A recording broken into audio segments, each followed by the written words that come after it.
Correction de l'exercice 4, page 234. On vous disait la relation qui lie la vitesse v, la distance d et la durée du parcours delta t est d égale à v fois delta t. Si v est exprimé en mètres par seconde, en quelle unité faut-il exprimer la distance et la durée? Donc cette formule-là, nous on l'a vue sous cette forme. Donc là, elle est écrite sous la forme d égale à v fois delta t. Nous, on l'a vu sous la forme où on écrivait v, c'est-à-dire en isolant v, delta t, il va passer de l'autre côté au dénominateur, v égale à d sur delta t. Et là, la question, c'est qu'on vous dit, on voudrait que v soit en mètres, ici, moins 1, ça veut bien dire mètres par seconde. Donc forcément, je dois avoir une distance en mètres et le temps en secondes. Comme ça, j'aurai bien des mètres par seconde. Dans l'exercice numéro 6, on vous disait, recopier, compléter le tableau suivant. Donc ici, on vous donne la valeur de la vitesse, on vous donnait la durée, et justement, il fallait calculer la distance parcourue. Au niveau des unités, on a bien mètres par seconde pour la vitesse, la durée en secondes et la distance en mètres. Donc, il n'y aura pas besoin de convertir. Et on va appliquer directement donc, la formule qu'on a vue tout à l'heure, d égale à v fois delta t. Quand on remplaçait par les valeurs, 33 fois 10, c'est égal à 330. Ça pourrait aussi s'écrire 3,30 10 puissance 2.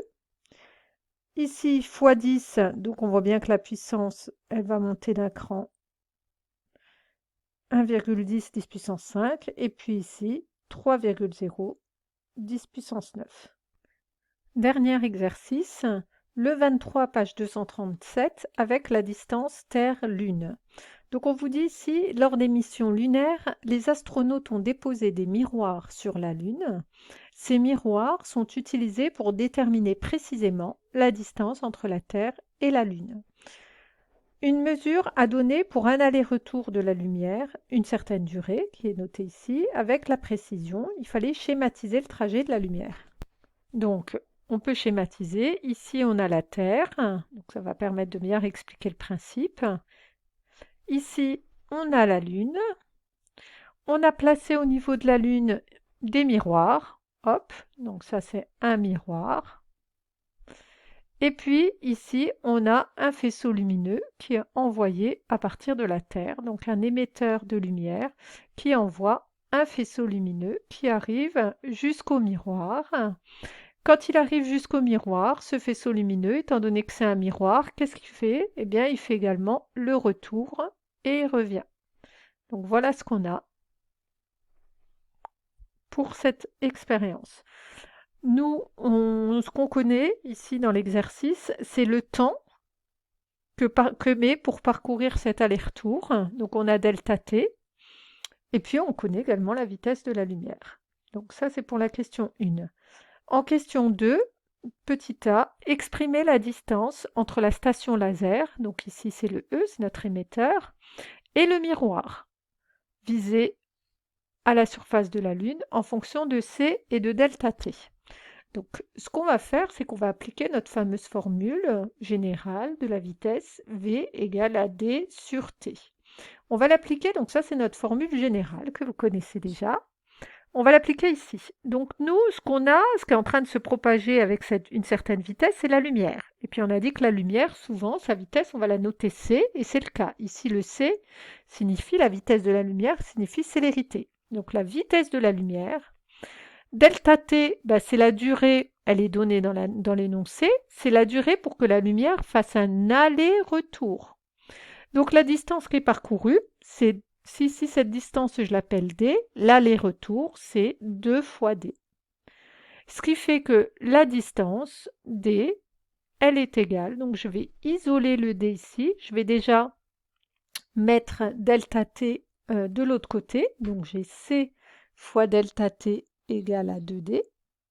Et puis maintenant, j'isole le d en divisant le tout par 2, donc d égale à c fois delta t sur 2.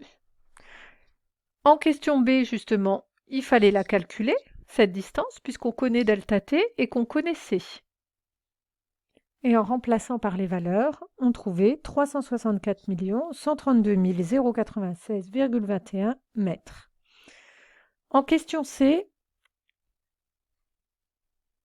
on vous demande quelle distance la lumière parcourt-elle en 3 puissance moins 10 secondes.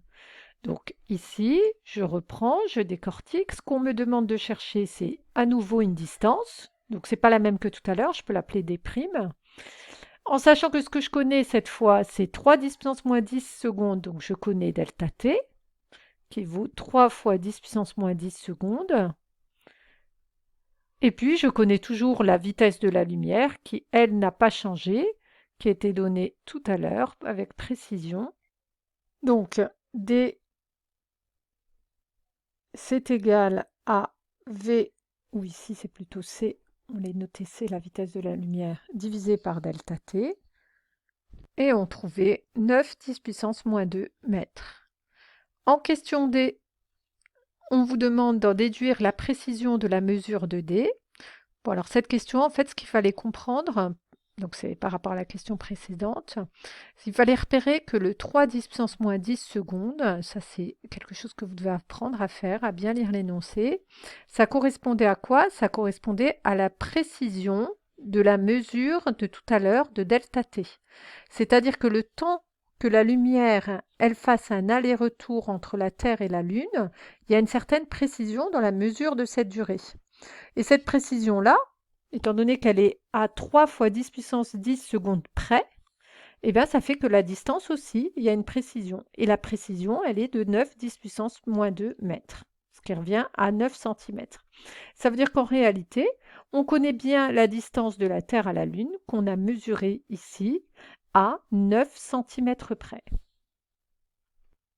Donc cette distance, on pourrait même la noter, cette distance Terre-Lune, elle est comprise entre 364 132 096, et là je vais rajouter les 9 cm près, donc virgule ici, 30 mètres, et là je retire les 9 cm, et là j'ai retiré les 9 cm, donc on a quand même une bonne précision pour la distance Terre-Lune avec cette technique.